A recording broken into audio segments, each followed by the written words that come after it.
Thank you, Mr. Speaker. Please vote yes on the amendment.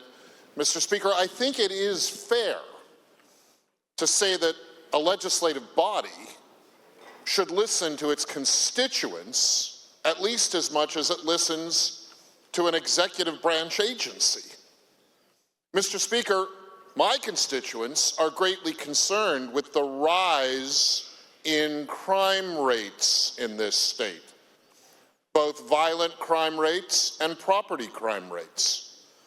And my constituents have told me that they would like to see a more effective and even robust criminal justice system to help press back against these rising crime rates.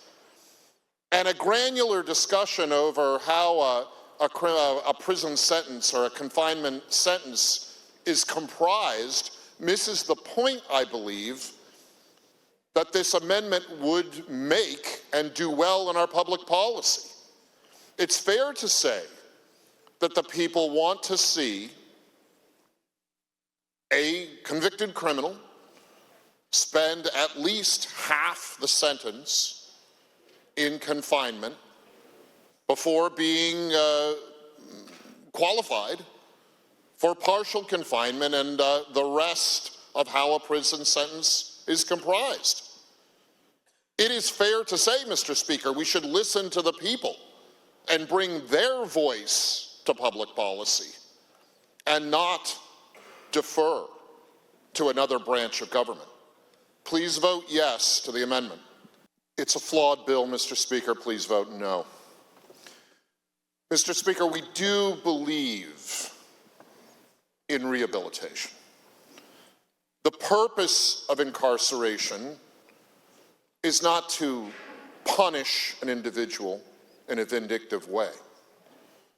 It is to rehabilitate the individual, to give the person a chance to get away from contexts and situations and people who led the person astray into a life of crime and unlawful behavior.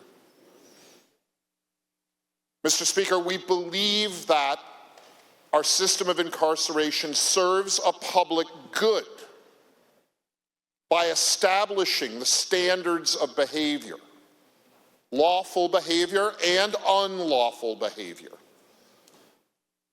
that our lawful society is built on.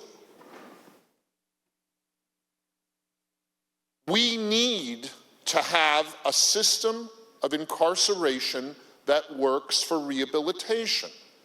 And if we take away the core elements of incarceration, we render the system pointless, ineffective.